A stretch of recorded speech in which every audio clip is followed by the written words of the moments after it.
Welcome back everybody to the business. I'm Desbees, and today we're going to talk about Anthem. The game that was supposed to be it all, but instead became one of the biggest disappointments of the year. Even more than No Man's Sky.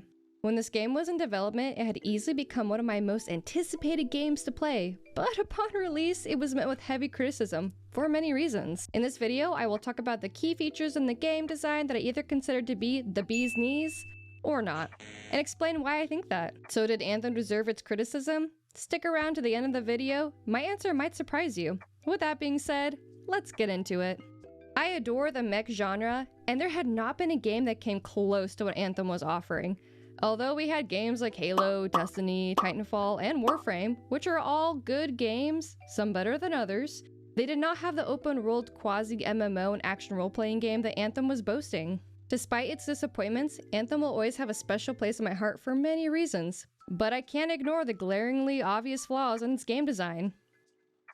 One of the biggest frustrations was its loading times. As you can see, even with barely any traffic, it still takes a long time to load up anything. This definitely doesn't deserve to get any bee's knees. Let's go ahead and skip forward so we aren't waiting a long time. It's been 84 years.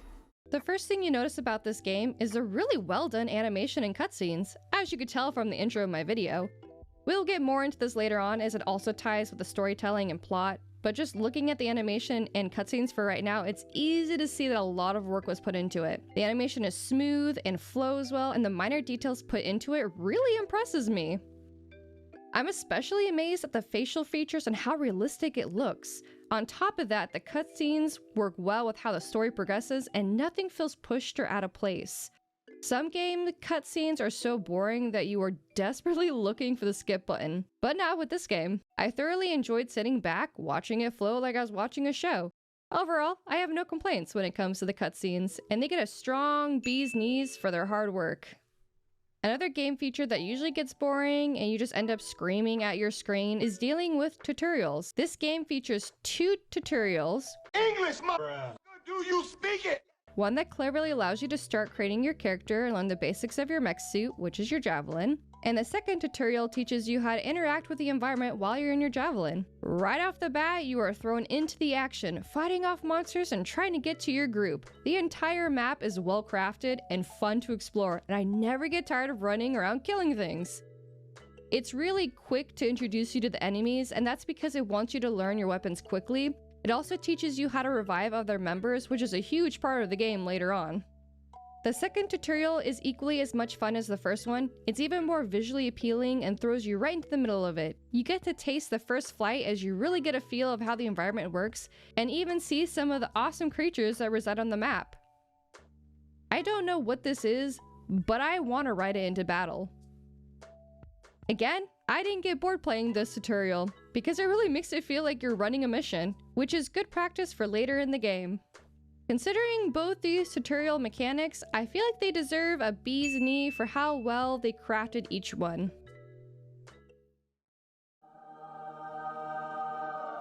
After all that is done, you arrive in Fort Tarsus. Get comfortable with it because it's going to be your main map for running around, gathering missions, gear, and buying from shops. The other biggest complaint that Anthem received was the lack of effort put into the main map. After looking at the cutscenes and brief glimpses of the environment, you do wonder why the main area to run around is so lackluster. It also didn't help that the trailers showed this area to have a lot more added to it than the final product actually did. Disappointed! The map does expand into a back area as you play, and that back area shows more of the fort, but again, it's really not grand. It only makes the map feel slightly bigger, with a little more areas to explore.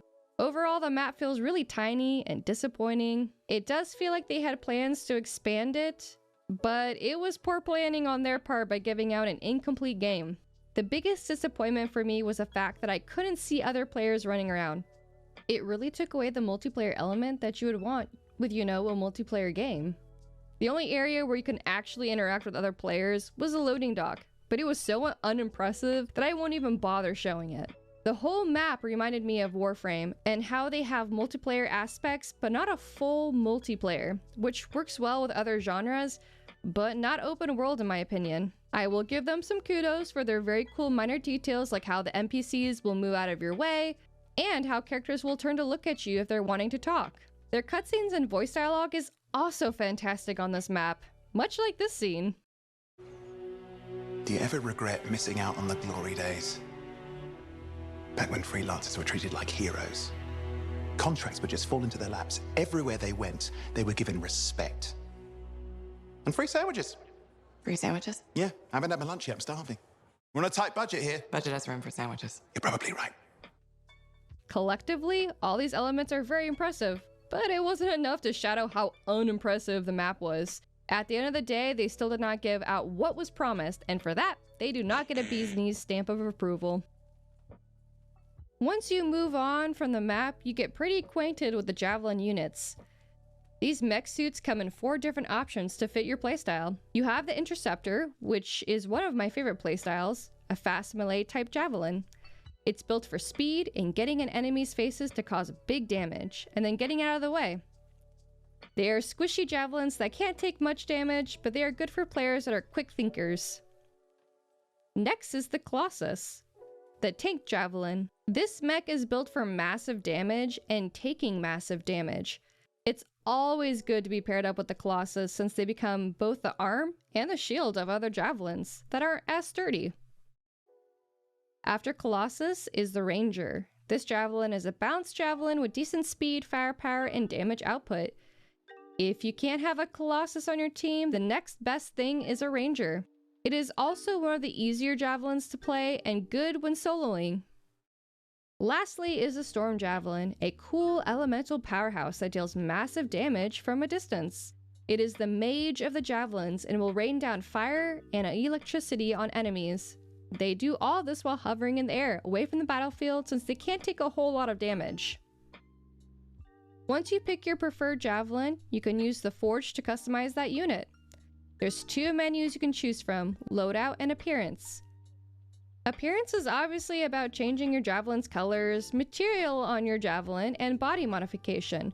I thought it was pretty unique that you could not only change the color, design, and body, but change the material from like rusted metal to leather or cloth, which gives it a different texture appearance.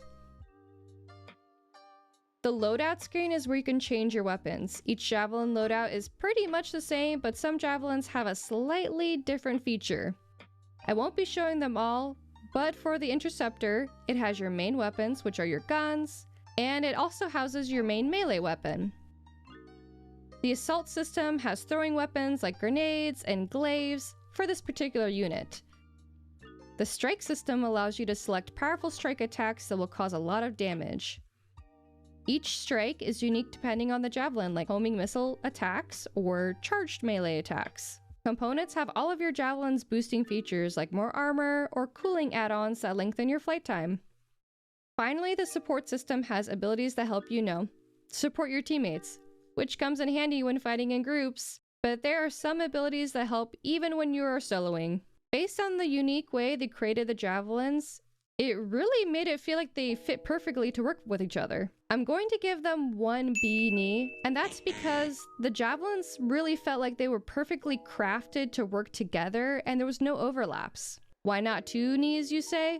Well, that's because the javelins still felt a little too simple to play and I didn't get the challenge of having to learn the javelin and master it. Now we are moving on to what I consider is the biggest disappointment in the game. I'm going to clump multiple game designs together since they all really involve each other. I will be talking more in depth about the open world and RPG aspects, along with the missions, flying, and fighting. To begin with, this game was sold as an open world RPG with quasi-multiplayer elements. I need to get this out now. The game is not a true open world. It's really not.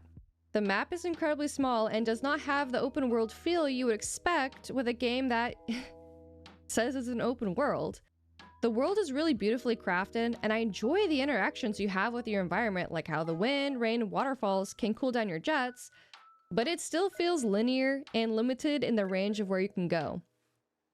On the other side of things, the role-playing is almost non-existent. You get all of your weapon and support skill upgrades through fighting and completing missions, and you have crafting elements, but that's really about it. Even the crafting feature felt entirely useless since I could find better upgrades with missions. Speaking of upgrading with missions, the missions you play can be fun when you complete them by yourself, but they really clearly were designed to be played with a team. Regardless, I still enjoyed some of the stories that go along with the missions, but mostly I really enjoyed visually how they crafted the world. This makes me even more upset because there's a lot of detail in the environment, but the map is too small to really enjoy anything.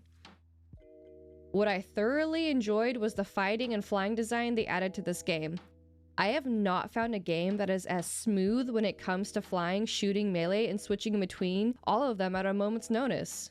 It makes fighting so much more fun, which is a good thing because the downside to missions is how boring and repetitive they can be when fighting. Even though there was tons of things about the maps and the world that I really enjoyed, I'm still gonna give this no bee's knees because overall, it was incredibly disappointing to explore and just wasn't worth it unless I was finishing the said missions. Earlier on in this video, you saw me play a couple of cutscenes from the game. I want to touch on the storyline and overall plot and how it really impressed me. Yes, there were definitely some parts of the story that were boring and repetitive, I know. But overall, the voice acting and cutscenes and lore of the game really impressed me. I could tell that a lot of work went into the lore based on the little things that you found in the game, like journals detailing the livelihood of its people and creatures, the snippets from stories told amongst the characters, and the background of the Anthem itself. I cannot give enough credit to the developing team for all the work they put into animating this game, and crafting a story that really made you feel for the characters.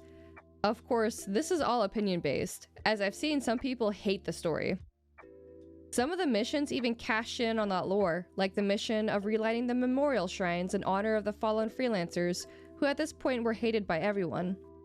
I especially felt the emotions behind lighting the memorial of Yarrow's friend and listening to him talk about the wall of all the deceased freelancer stories.